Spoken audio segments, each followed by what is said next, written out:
بسم الله الرحمن الرحيم الحمد لله رب العالمين والصلاة والسلام على سيد الأنبياء والمرسلين وعلى آله وصحبه وبارك وسلم. اللهم افتح علينا بنور العلم واحفظنا من ظلمات الوهم والجهل وحسن أخلاقنا بالحلم وانشر علينا من خزائن رحمتك برحمتك يا أرحم الراحمين. اللهم اجعل هذا المجلس خالصا لوجهك الكريم.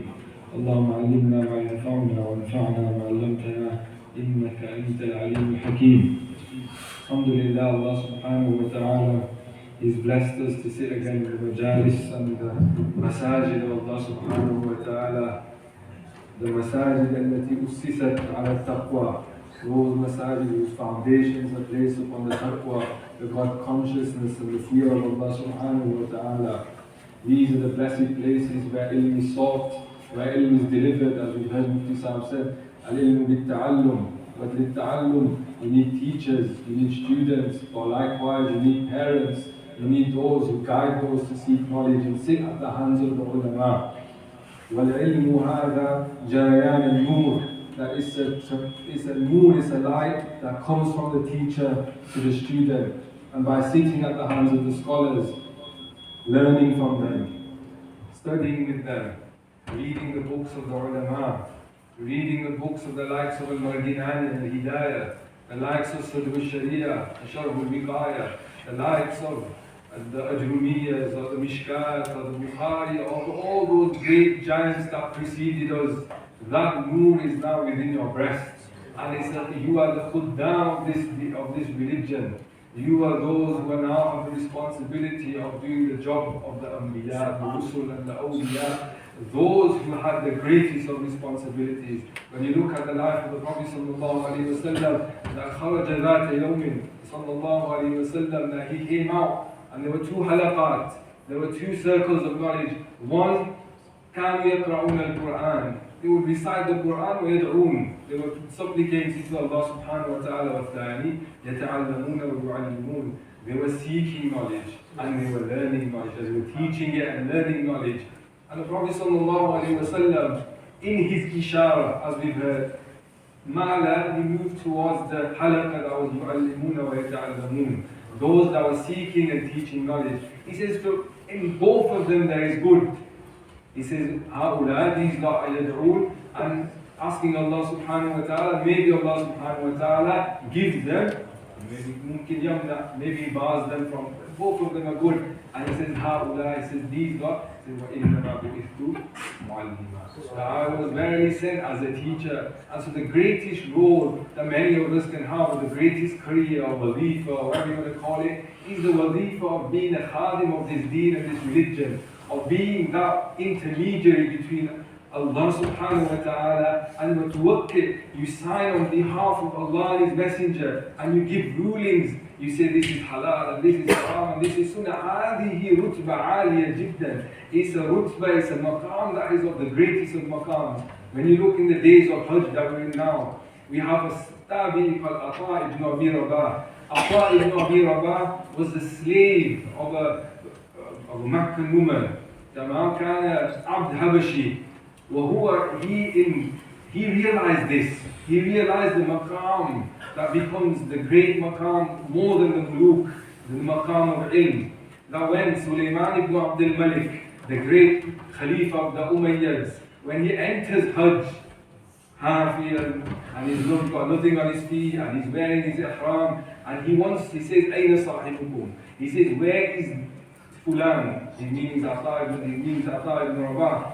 And then we go and sit, and behind him is two walada. Sulaiman ibn Abdul Malik has his two sons behind him. And they go and sit in the presence of who? Ata ibn Abi Rabah. So Ata ibn Abi Rabah is praying salah, he's busy.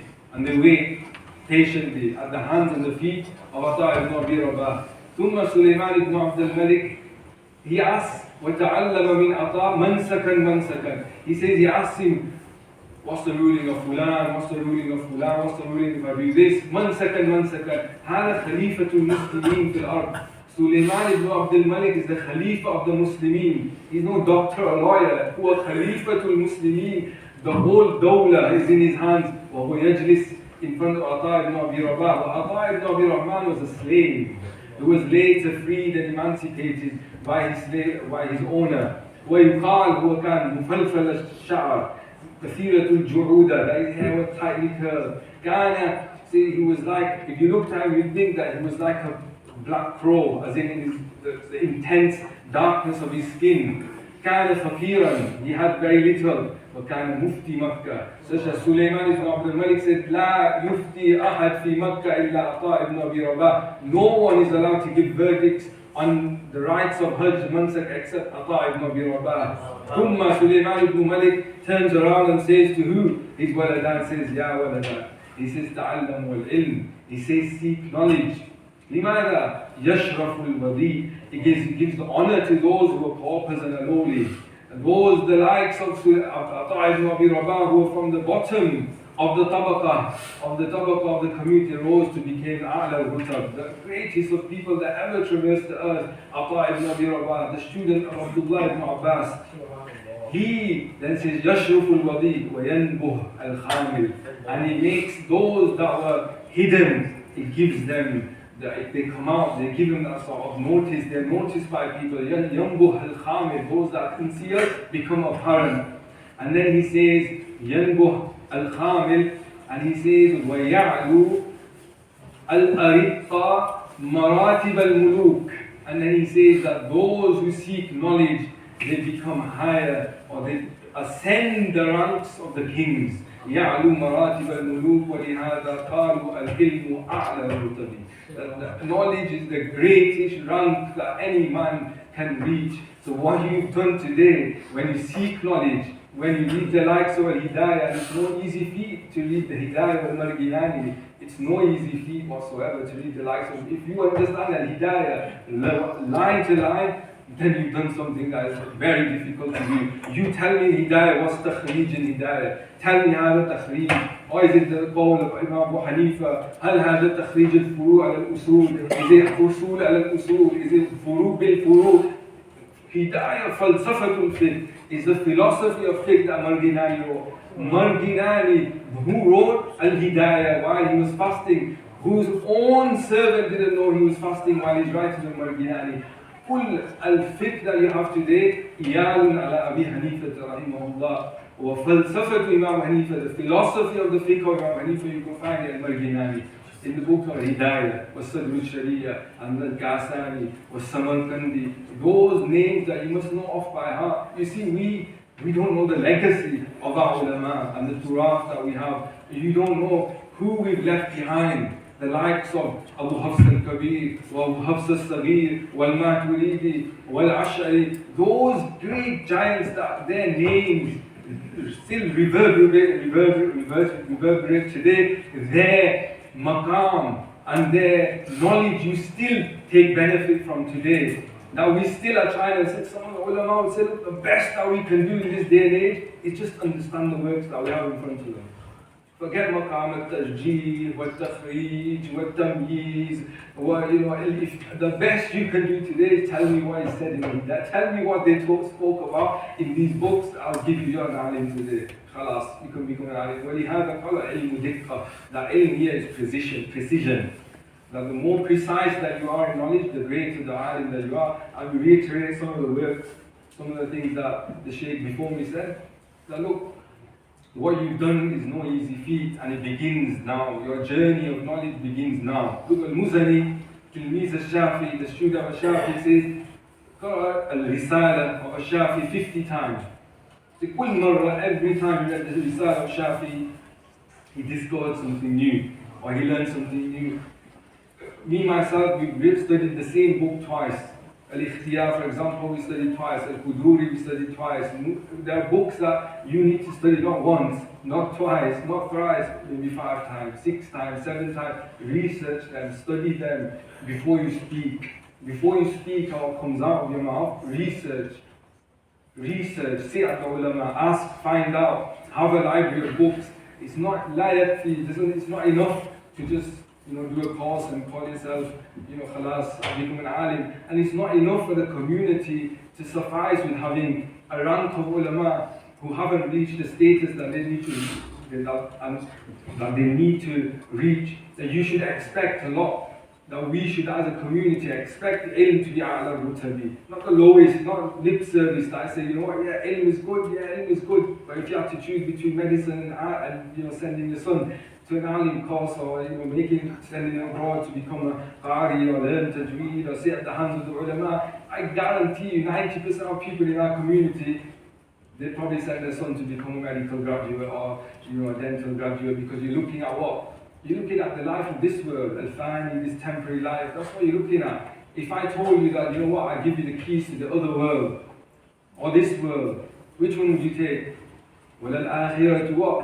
خَيْرٌ لَكَ مِنَ الْأُولَى. The hereafter is better than this world. You take the keys of the hereafter. Well, ulama, hakada, they're giving you the keys of the hereafter. They're not giving you the keys to this world. Like as some of them say, hakada baladatul muslimin. This is the stupidity of the Muslimin.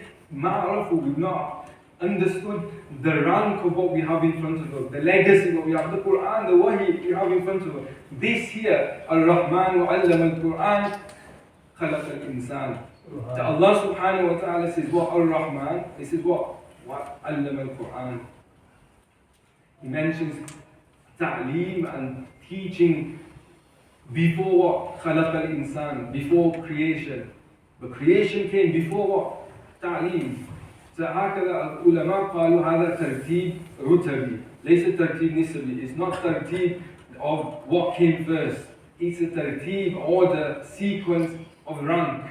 That look, if you have something that's of great worth, sometimes the example given is like you have machinery or you have something, technology, you can't use that unless you know how to use it. You see, man within you is the great wisdom of the ancients, and within you is something called the ruh.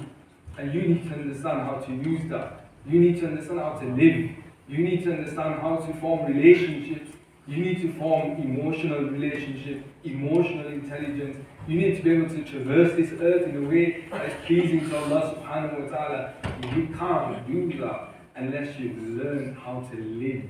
And Allah subhanahu wa ta'ala in our sunnah, or the Quran, or the lives of the pious is all knowledge that you require and more. You must seek it, you must learn it, you must sit with those who can teach it. And as we've heard before, it can't be taught unless you venerate it also. Unless you have ta'zeem of it. It says, مَا بَلَغَ مَنْ بَلَغ إِلَّا بِالْحُرْمَةِ. It says, no one reach from those who reach the rank of ilm except with veneration, except with respect, except with tawqir, except with ta'zeem, except with sitting. They said the teacher, Marginani's teacher, he would say, he says, Al-Marginani would mention about his teachers, he would say that there was once, he said, while we're studying, he said he would stand up and sit down. And then randomly he'd stand up again and sit down. Then he'd stand up again, randomly sit down. He said, Ya Shaykh, why do you keep standing up, sitting down? He says, look, every time this boy, he'd come to the door, while we're teaching, he'd come to the door, and when I'd see him, I'd stand up. Liman, why? Then he was the son of his teacher. He said, every time he came, I'd stand up out of respect for who? For my teacher. Well, that's why Imam Ali radiallahu anhu says that, look, anyone who teaches me a harf, ana abdullah. He says, I'm his slave. He can sell me if he wants, or he can make me his slave. Alas, these guys taught me something. So we have the likes of the ulama here. They've taught us a lot. They've taught us a whole load of stuff. They've taught us how to pray. They've taught us Sawm, or Siyam, or Hajj, and how to live. And you know what? We don't give them the credit that they deserve. We do not give them the credit. I'll tell you that right now. In the last year that I've been here, the amount of people that have told me, hey, I'm doing medicine again. Hey, what are you doing? I say, are you medicine? And they cannot believe that you would leave medicine to study knowledge or study ilm. Impossible. Because a dunya, the love of the dunya, it's ingrained within us, whether we believe it or not. It's ingrained within us. And when we talk about ikhlas, it's not, ikhlas is not something that easily, you know what, I've got ikhlas. Ikhlas comes at crossroads. When you need to decide in your life between this and that, when you need to decide between Shall I give the money or shall I not give the money? Shall I seek knowledge or not? Shall I sacrifice my son for the deen? Shall I learn? Shall I, humiliate myself for the religion? Shall I give victory, nusra to religion? That's when ikhlas comes in. That's when you learn real ikhlas. That's when you understand your reality and the true within. You see, in easy days like this, when we sit around and we give lip service to the deen, it's easy, I'm mukhlis, I'm alright, I love Rasulullah sallallahu alaihi wasallam, I love the awliya. But when you're fighting over the AC, and you're having arguments with each other in the masajid, and you're giving lip to the ulama, هذا ليس بإخلاص. هذا ليس بإخلاص. And you fear your end, those who disrespect the ulama of the Islam, and those who disrespect those people who are attached to Allah subhanahu wa ta'ala. So my message is that wake up. هذه الأمة مستهدفة. This ummah is being a point of concern for those who want it to fall, those from the east and the west. Even more so in this day and age, you're in a position in the West to give it nusra, to give it victory, by calling those to Allah subhanahu wa ta'ala, that those who haven't been given the message of Allah subhanahu wa ta'ala, you yourself first, then your family, then those that are around you. Don't get lost in qili wal qal and argumentation and disputation. La. Engross yourself in the religion, read the works of the people of Allah subhanahu wa ta'ala. Engross yourself, and I guarantee you that Allah subhanahu wa ta'ala will open for you the doors of tawfiq like doors have never been opened for you ever before. That you will find a serenity, a tranquility, a sakina, a waqar, all those good things that you want in your life, will be open for you. And once you search and you traverse the path to Allah subhanahu wa ta'ala, and there's no traversing illa bil-ilm. وهكذا قال الجنيد. The Junaid said that there's what? Al-ilm. We don't want you, but we need you. There's no traversing to the path of Allah subhanahu wa ta'ala without seeking the knowledge of Allah subhanahu wa ta'ala and His prophets, and without having veneration and ta'zeem of those you sought before you, and the teachers likewise who teach you day in, day out, who they don't need to teach you. They do not need to sit here and teach you 5 till 7 or every single day or come every week. They do not need to seek and teach you. They can be easily running a business and earning more money than you, buying houses better than yours, or better cars than yours. They do not need to do that. But you ask them their greatest problem, that the students have no respect for what they do, and nor do there's no khidmah from the community for the work that they engage in. And when they say, let's buy a building, let's teach, let's do this, let's lecture, let's support us in distributing books, it's like, maybe, inshallah, I've got stuff for a wedding to go to, mine, I've got to last year. Is this how it is in Tansulullah yansurkum? That if you give victory to Allah subhanahu wa ta'ala, Allah subhanahu wa ta'ala give victory to you. Hakala, is this how Islam is going to be spread in the British Isles? Is this how ilm was spread before? Is this how the great Shadiris and the Jailanis and the Wakil al-Din al-Asmars and those who traversed before us, is this how they spread the religion? La abadan. Ata ibn Abi Rabah said after he was emancipated for 20 years he lived in the Haram al-Makki without a house.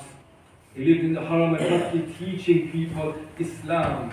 Without a house, without a shelter, he lived and he died for the sake of Islam. So Allah subhanahu wa ta'ala gives us the tawfiq to understand. You see, man yuridillahu bihi khayran yufaqqihhu fi ddin. That He gives him a deep understanding of his religion. And that's why the Prophet sallallahu alayhi wa sallam, the dua for Ibn Abbas was what?